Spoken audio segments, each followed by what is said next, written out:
मंच पर विराजमान यहां के राज्यपाल आदरणीय श्री एन वोरा जी, यहां के मुख्यमंत्री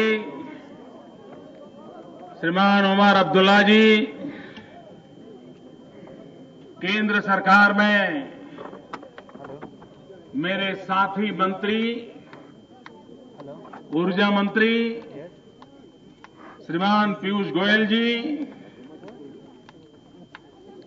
राज्यसभा के सांसद श्री मुख्तार अब्बास नकवी जी, अभी अभी जिनको आपने लोकसभा में भेजा है विजयी बना करके, और आपके आशीर्वाद से लोकसभा में बैठ करके आपके विकास के कामों की दिन रात चिंता चर्चा करते हैं, ऐसे मेरे साथी श्री सुखचांद छेवांग जी, एडिशनल सेक्रेटरी ऊर्जा विभाग श्रीमान देवेंद्र चौधरी जी, और विशाल संख्या में पधारे हुए मेरे प्यारे भाइयों और बहनों,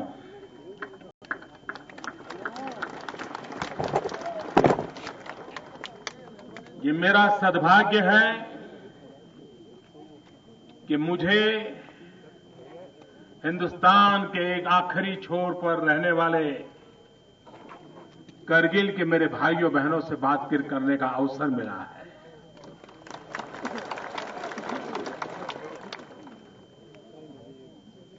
मैं करगिल पहले भी आया हूं,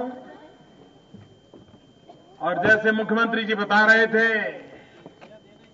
आज तो जब मैं आया तो मैं तालियों की गड़गड़ाहट सुन रहा हूं, लेकिन पहले तब भी आया था जब बम बंदूक और पिस्तौल की आवाजें सुनाई दे रही थी, सीमा पार से गोलियां चल रही थी, युद्ध जारी था। उसी समय मैं यहां पर था, आपके बीच रहता था, और एक बात जो मेरे मन को छू गई थी, मैं पत्रकार नहीं था, सबको मालूम था कि मैं भाजपा का कार्यकर्ता हूं, लेकिन जितना समय मैं रुका, मुझे किसी चीज की जरूरत पड़ी, यहां के लोगों ने मेरे से एक नया पैसा लिया नहीं था। ये बहुत बड़ी बात है जी। पानी पियो, चाय पियो, पकोड़े खाओ, खाना खाओ, रात रुको, एक पैसा कोई लेने को तैयार नहीं था। वो कह रहे थे ये भी एक देश सेवा है और हम देश सेवा करते हैं।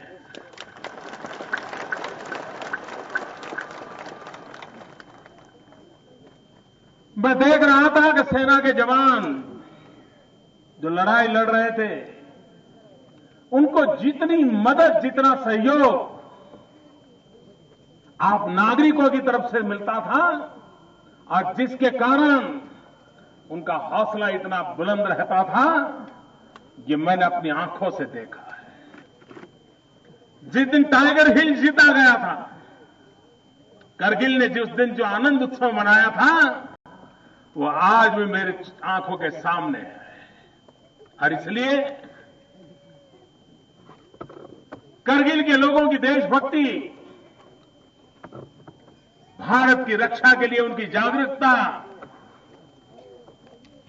ये पूरे देश को प्रेरणा देने वाली है। और मैं इस धरती को वंदन करता हूं, यहां के लोगों का अभिनंदन करता हूं। भाइयों बहनों, पुराने जमाने में कहा जाता था कि पानी और जवानी कभी पहाड़ के काम नहीं आते। ऐसा पुराने जमाने में कहा जाता था कि पानी और जवानी पहाड़ के काम नहीं आते।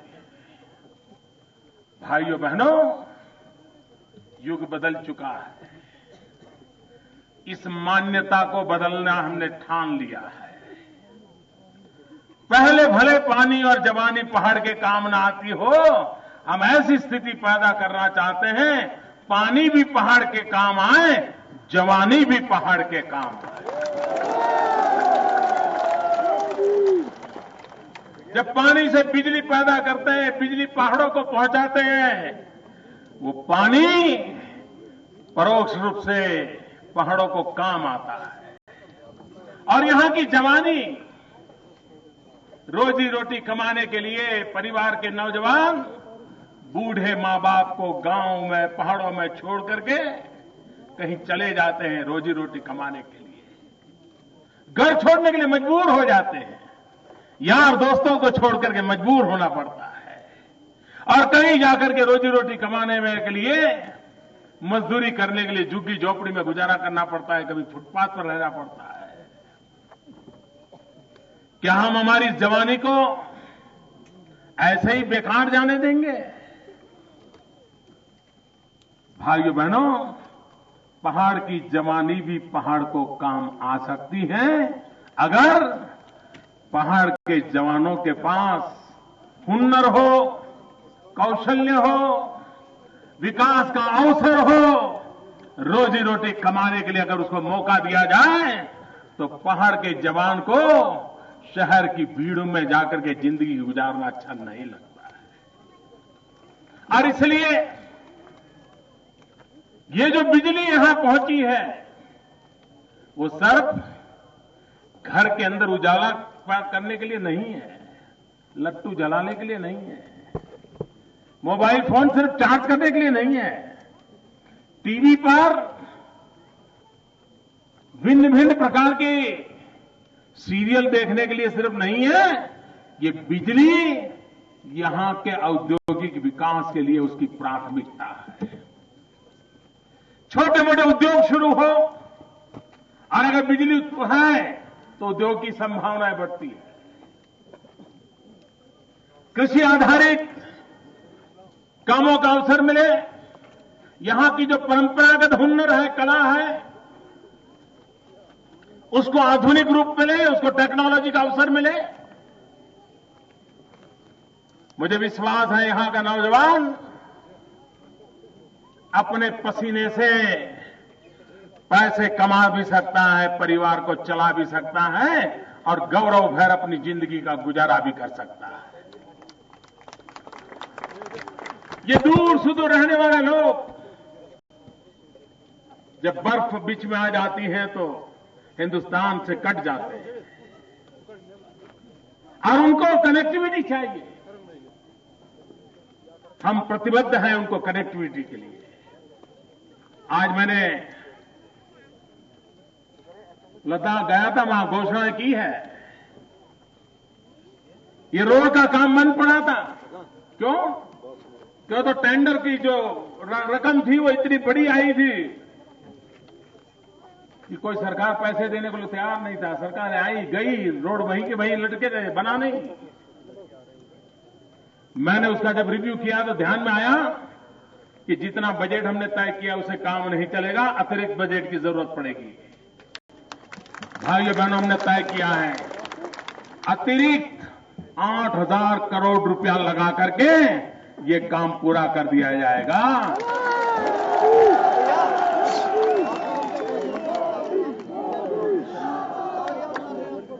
मैं जब लाहौल स्पीति जाता था, मैं उस सीजन में भी काम करता था, मैं यहां भी काम करता था। मैं रोहतांग पास से जब रास्ता देखता था, मुझे लगता था लाहौल स्पीति से मेरा कार्गिल भी जितना जल्द जुड़ जाए, देश को कितनी बड़ी ताकत मिलेगी, और वो ताकत देने के लिए हम प्रतिबद्ध हैं। यहां पर शिक्षा के नए क्षेत्र खुले, यहां के नौजवानों को हिंदुस्तान के किसी भी नौजवान के साथ आंख में आंख मिलाकर के खड़ा हो सके, ऐसी शिक्षा उपलब्ध हो। ऐसे शिक्षा के विकास के लिए भी दिल्ली में बैठी हुई भारत सरकार प्रतिबद्ध है, और आने वाले दिनों में आप इसको देखेंगे। आज एक ट्रांसमिशन लाइन का शिलान्यास किया।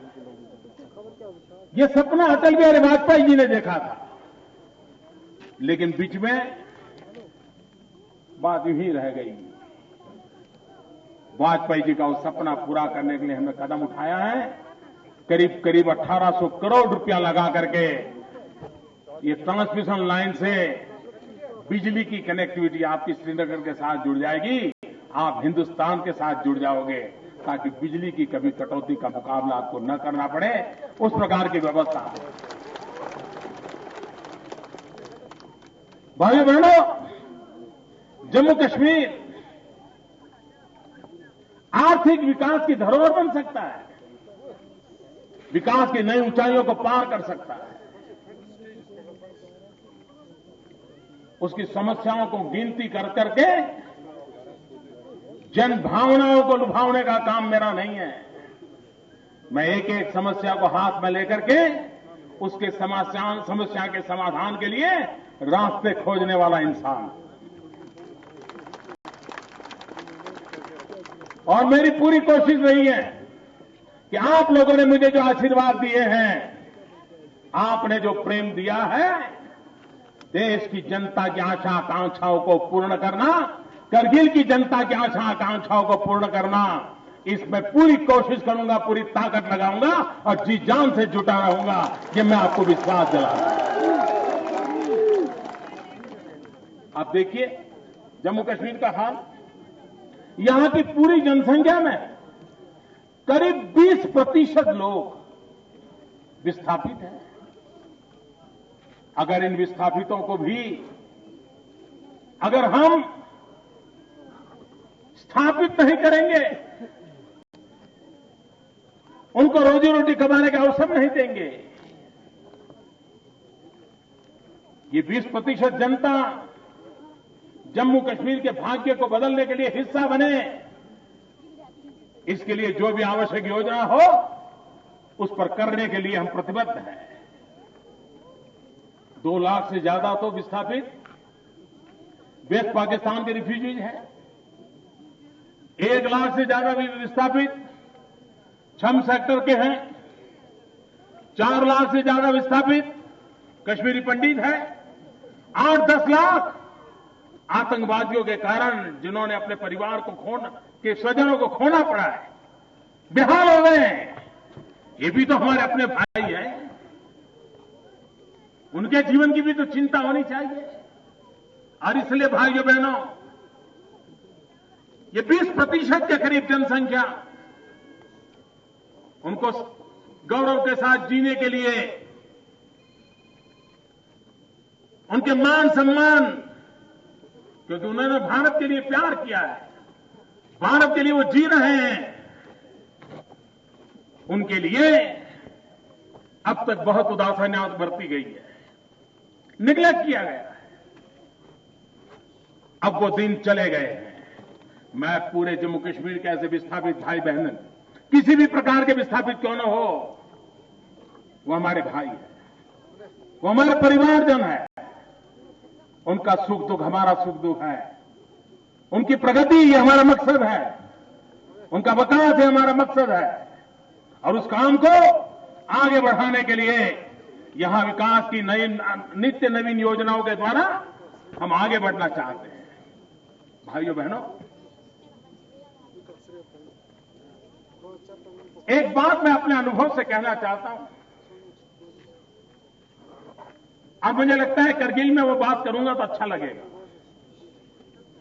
मैं जब गुजरात में काम करता था और कभी भी हम कच्छ जाते थे तो हमेशा कच्छ हम सीमा की समस्या, पाकिस्तान, वहां से आने वाली तकलीफें, उसी की चर्चा करते थे। जो भी राजनेता जाए वही बोलता था। मैं मुख्यमंत्री बना तो वहां से 5-7 लोग मुझे मिलने आए, क्योंकि भूकंप के बाद मैं मुख्यमंत्री बना था। भूकंप के कारण भयानक बर्बादी हुई थी वहां, वो मुझे मिलने आए। उन्होंने कहा था, हमने सुना है आप शपथ के बाद तुरंत कच्छ पहुंच रहे हो।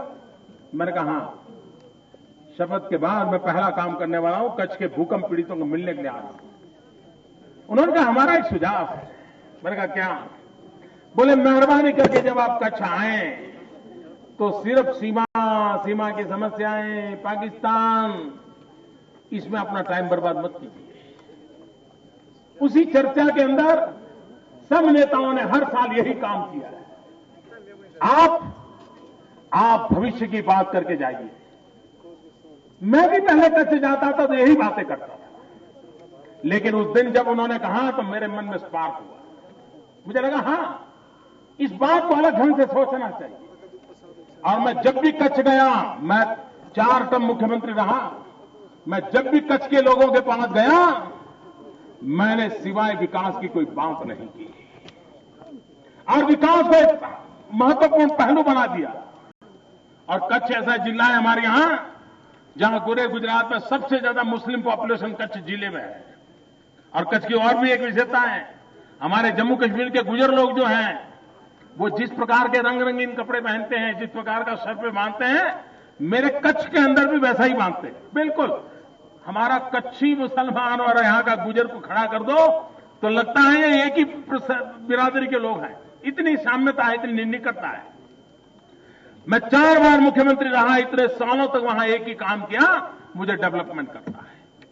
सारे विषयों की चर्चा करना मैंने मेरे लेवल पर बंद कर दिया था। और भाइयों बहनों, आज मैं गर्व से कहता हूं, वो कच्छ जिला हिंदुस्तान का तेज गति से विकास करने वाला जिला बन गया, जबकि वो कच्छ किसी समय माइनस ग्रोथ वाला था। हर बार जनसंख्या लोग खाली करके चले जाते थे।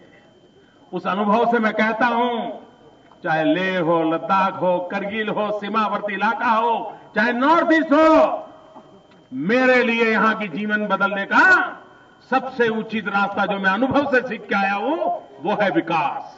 मुझे विकास के रास्ते पर चलना, मुझे समस्याओं के समाधान में रस है और मुझे जन जन को अपने साथ लेकर के आगे चलने में रस है। आपने हमारा साथ दिया है, आगे भी साथ देंगे, मेरा पूरा विश्वास है।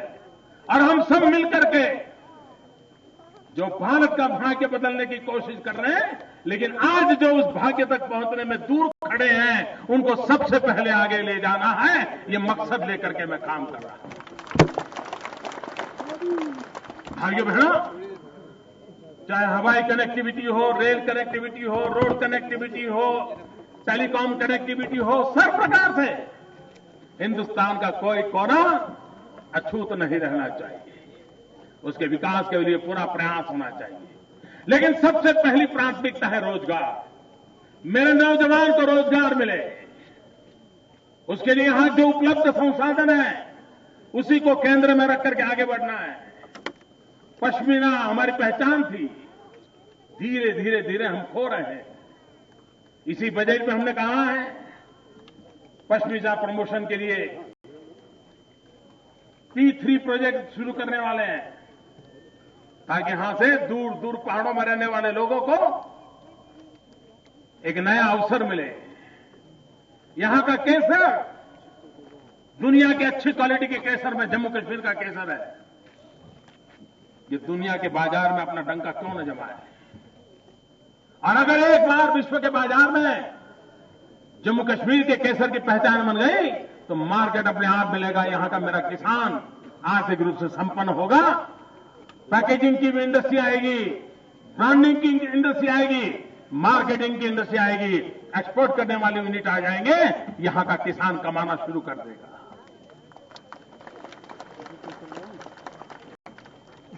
हम फूलों से लदे हुए इलाके हैं हमारे पास। कभी एप्पल की खेती करते हैं, लेकिन एप्पल शहर में पहुंचते पहुंचते बिगड़ जाता है। बेचारे किसान का 15-20% तो नुकसान वहीं हो जाता है। लेकिन अगर हम वैल्यू एडिशन करें, और अब जब बिजली आ रही है तो ऐसे छोटे छोटे यूनिट लगा करके वैल्यू एडिशन करके पैक टीन के अंदर उसका जूस हो, उसके कट फ्रूट हो, या एप्पल को बचाना हो, ऐसा ही सुरक्षित रखना हो, वो सब संभव है टेक्नोलॉजी से। हमारे यहां जो कृषि उत्पादन है उसको वैल्यू एडिशन करके औद्योगिक इकाइयों को जोड़ करके हमारे यहां के किसान को हम ताकतवर बनाना चाहते हैं, मजबूत बनाना चाहते हैं। भाइयों बहनों, विकास तो करना है, लेकिन मैं अनुभव से कहता हूं इस देश को आगे बढ़ने के लिए पैसों की कमी नहीं है। इस देश को आगे बढ़ने के लिए हिंदुस्तान के नागरिकों के पसीने में भी कोई खोट नहीं है, पुरुषार्थ में भी खोट नहीं है, पैसों में भी खोट नहीं है। उसके बाद भी हमारा देश वहीं का वहीं कहां ठप हो गया है। सामान्य मानवी की जिंदगी में बदलाव क्यों नहीं आता है? और उसका एक महत्वपूर्ण कारण है, भ्रष्टाचार ने हमें तबाह करके रखा हुआ है। आप मुझे बताइए भाइयों बहनों, भ्रष्टाचार से मुक्ति चाहिए कि नहीं चाहिए? भ्रष्टाचार जाना चाहिए कि नहीं जाना चाहिए? हिंदुस्तान के हर कोने से भ्रष्टाचार जाना चाहिए कि नहीं जाना चाहिए? भाइयों बहनों, मैंने बिड़ा उठाया है और मेरा तो मंत्र रहा है, न खाऊंगा न खाने दूंगा।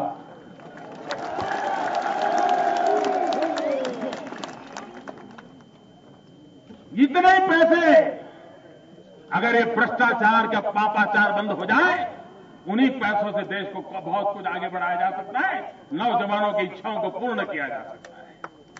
मुझे आपसे मदद चाहिए भ्रष्टाचार के खिलाफ लड़ाई लड़ने के लिए। मुझे आपके आशीर्वाद चाहिए भ्रष्टाचार के खिलाफ लड़ाई लड़ने के लिए। मुझे आपकी तरफ से ताकत चाहिए ताकि हम भ्रष्टाचार मुक्त शासन व्यवस्थाओं को विकसित करें, ताकि गरीब से गरीब आदमी की भलाई के लिए हमें अवसर मिले। वरना पैसे आएंगे जाएंगे, कोई भला नहीं। बात बिगड़ती चली जाती है, मुझे बात को बनाना है। और इसलिए भाइयों बहनों, अटल बिहारी वाजपेयी ने जम्मू कश्मीर के लिए जो सपने देखे थे, उन सपनों को हमें पूरा करना है। यहां के जन सामान्य को ताकत देनी है। और भाइयों बहनों, कोई हिंदुस्तान के किसी कोने में कल्पना नहीं कर सकता कि लेह लद्दाख हो या करगिल हो, इतनी बड़ी जनसभा मुझे संबोधन करने का अवसर मिला। हिंदुस्तान में कई लोगों को कल्पना तक नहीं आई। आज जब टीवी पर ये चीजें देखेंगे, पूरा देश चकित हो जाएगा, आपकी देशभक्ति से चकित हो जाएगा, आपके उत्साह से चकित हो जाएगा।